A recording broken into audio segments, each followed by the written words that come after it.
За энэ хуулийг үзэл баримтлалын хувьд бол дэмжиж байгаа. Гэхдээ бид нар ер нь энэ төсөв санхүү зарцуулалтын механизм зарчмаа өөрчлөхгүй бол бид нар эрүүл мэнд боловсрол ирээдүйд оруулах хөрөнгө оруулалт хийхгүй юм шиг байна. Өнөө маргааштай үр дүн гарах нэг иргэдээс илүү их алга ташлт авах бүтээн байгуулалтын чиглэлд хамаг төсөв мөнгө хийчихэд дараад нь эрүүл мэнд боловсролынхаа салбарт мөнгө хуваарлаад ахаар бид нар ирээдүйд амжилтанд хүрэхгүй байна л да. Тэгэхээр бусад улс орныхоо жишгийн дагуу эрүүл мэнд боловсролдоо төсөв мөнгө хангалттай хэмжээнд зарцуулчаад үлдсэний тэр хөрөнгө оруулалт бусад зүйлдээ хуваарлдаг энэ зарчим руугаа бас орох ёстой хаа ингэж асуудал шийдэгдэх байна. За тэгээд энэ хуулийн хувьд бол одоо улсын төсөвт дарамт болохгүй гэж байгаа. Гэхдээ ирээдүйн өв сангийн төсөв, үндэсний баялагын сангийн төсвөөс 240 орчим тэрбум төгрөг зарцуулагдана гэж ингэж ярьж байгаа. Тэгэхээр та хэд маань хүүхдийн хөгжлийг дэмжих тухай энэ хууль батлагдлаа гэхэд 5 жилийн дараа хүүхдийн хөгжлийн ямар үзүүлэлтүүд хэдэн хувиар сайжрах юм бэ гэдэг энэ судалгааг хийсэн баг. Энэ гол үзүүлэлтүүдийг та бүхэн маань бас нэг хэлээд өгөөрэй. Бидний одоо нэг номерын шийдэх ёстой асуудал бол судалгаагаарч нотлогдсон тодорхой асуудал бол хүүхэд өдийн хоолнд хамрагдсанараа хүүхдийн сэтгэн бодох чадвар, оюуны чадамж, хүүхдийн бие бэлтрийн хөгжил хэдэн үеэр яаж сайжрах вэ гэдэг нь тодорхой болцсон шүү дээ. Олон улсдаач тодорхой болсон, манай улс судалгаагаа хийсэн. Гэтэл манайх 6 дугаар, 5 дугаар анги хүртэл хүүхдүүдэд өдөө хоол өгөөд дээш ангийнханд нь яг эд өсөлт хөгжил явагддаг насны хүүхдүүдэд өдийн хоол байхгүй. Гэтэл одоо энэ яригдж байгаа төсөв мөнгөөр бол 6, 7, 8 дугаар ангийн хүүхдүүдийг жишээ нь өдийн хоол хамруулчих болохоор байна л да. Тэгэхээр бид нэр энэ хуулиа баталгаас гадна бидний нэг номерын асуудал бол бүх хүүхдүүдэд өдийн хоолнд хамрагдуулчвал биднэрт ирээдүйд маш их үр дүн гарах гээд байна. Жил ирэх тусам нэмэгдэж байгаа энэ өвчлөл чинь буурах гээд байна. Хүүхдүүдийн маань сэтгэн бодох чадвар, оюуны чадамж маш өндөр хувиар дээштэй нэмэгдэх гээд байна. Энэ талаас нь та хэд маань хэр сайн бодож үзвэ энэ хуулийг. За тэгээд түрүүн бас хэлж байна. Залуучуудын хөгжлийг дэмжих тухай хууль гэж байгаа. Энэ хууль болон бусад хуулиудтайгаа хэр сайн уялдуулва. Миний санаачилсан бас сургуулийн орчны эрүүл мэнд аюулгүй байдлын тухай хууль байгаа. Энэ хуультай та хэд маань уялдуулж хэр судалж үзвэ. Гэхдээ энэ хоёр зарчмын хувьд бол нэг хууль байх нь одоо нэг тийм оновчтой зөв гаргалгаа биш болов. Гэхдээ давхардал нийцлийн хувьд ямар байна вэ гэдгийг та хэд маань хэр судалж үзсэн бэ? За эдгээр асуултанд хариулт авъя. За хууль санаачлагч Мөнх Баясгалан гишүүн хариул. За энэ хуулийн талаар бол судалгааг 19 оноос эхлүүлсэн байдаг. За Европын 9 орноор явж биечлэн явж судалгаа хийсэн. За эндээс хамгийн том одоо дэлхийд гайхагдсан жишээ бол Исланд улсын жишээ.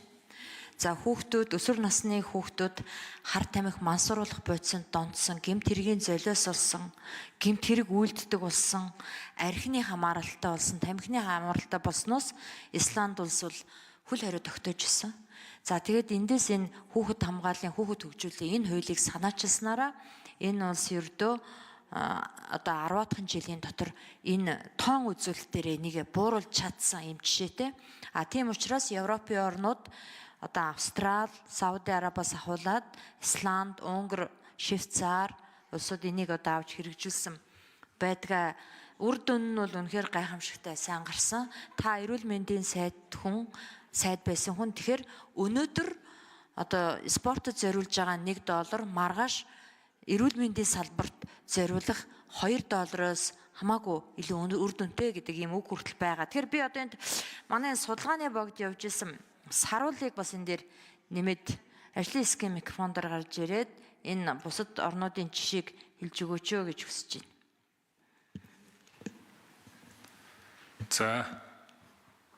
За энэ дээр 4-р микрофон.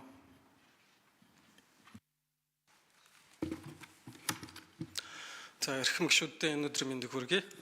За 2018 оноос эхлэн нийгмийн хамгаалалт хөдөлмөрийн яамтай хамтраад, биеийн тамир спортын газартай хамтраад олон улсын судалгааг эхлүүлсэн байгаа. 2018 оноос хойш нийт 9 улсаар явсан энэ Европын өндөр хөгжилтэй улс орнуудын судалгааг хийсэн байна. Үүн дээр бид нэр Исланд улсын жишээг хамгийн тод дурдж болно. Энэ бол 1998 оны байдлаар нийт өсвөр үеийн хүүхдүүдийн 42% нь сүүлийн 30 хоногт согтууруулах төрлийн ундаа хэрэгэлсэн. Нийт өсвөр үеийн 21% нь тамхи тогтмол татдаг. Нийт хүүхдүүдийн 17.2% нь мансууруулах төрлийн ургамал тогтмол хэрэгэлдэг ийм судалгаа байсан. Үүний үр дүнд болохоор Исландын засгийн газраас хөл хорионы хуулийг баталж 2002 онд хүүхд хамгааллын хууль гэдэг нэртэй хуулийг батлаад 12-оос доош насны хүүхдийг 8 цагаас хойш гадаа. За нэмж хариулъя. Хөл хорионы хуулийг баталсан байгаа. Үүний араас хүүхд хөгжлийн хөтөлбөрийг хэрэгжүүлж нийт бүх хүүхдийг өөрсдийнхөө сонголтон дээр үндэслэлсэн биеийн тамир спорт, урлаг спортын дугуйланд хамрагдах хөтөлбөрийг хэрэгжүүлсэн. Энэ хөтөлбөрийн үр дүнд 2015 оны тоогоор өсвөр насны хүүхдийн архины хэрэглээ 6% болтол буурсан, тамхины хэрэглээ 2% болтол буурсан, мөн мансууруулах төрлийн бодисны хэрэглээ 2% хүртэл ийм буурсан олон улсын жишээ байгаа. Үндэсний баялагын сангаар тэргүүлдэг олон улсын Норвеги улс яг энэ Айсландын жишгийг хуулж хэрэгжүүлж байгаа. Одоо нэг хүүхдэд 400 еврогийн төсвийг жил болгон төсвөлдөг. Дээрэс нь нэмээд хүүхдүүд сайн дурын үндсэн дээрээс дуртай дугуулан секц хөгжлийн хөтөлбөрт хамрагдах энэ бололцоог нь Европын улс орнууд бүрдүүлж өгсөн байгаа. За нэмж тодруулъя. Мөнх сайхан гэж. За энэ хуулийг бол 2 гараа өргөд дэмжиж байгаа. Тэгээд хамгийн гол нь хэр судалгаа нотлохонд тулгуурлаж хэр зөв ирэмбэлж орж ирсэн бэ гэдэг асуудлыг ярьж байгаа. Бид нар одоо алдаагаад авч болохгүй. Өнгөрсөн хугацаанд одоо хүүхдийн эрхийг хамгаалах хичнээн хууль гаруй хичнээн хүүхдийн байгууллагууд байна.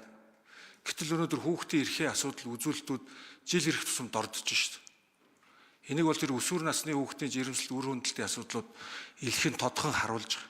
Тэгэхээр энэний алдааг давтаад дахиад нэг бахан хөрөнгө оруулалт хийгээд бахан хүүхэд хөгжлийн төвүүд байгуулждаг. Нэг баахан үргэлгэн зарлагтай мөнгө зарлагдсан үр дүн гарсан зүйл байхгүй үзүүлэлтүүд нь хүүхд хөгжлийн үзүүлэлтүүд буурсан ийм зүйл болохгүй. Энийгээ та хэд маань сайн тооцоолж төсвөлж энэ төлөвлөж хуулийн дээрээ тусгаасаа гэдэг үднээс л одоо энэ асуултуудыг хэлж саналуудыг хэлж байгаамаа. За баярлалаа. За Утган шарын Батнайрамд асуулт асууна.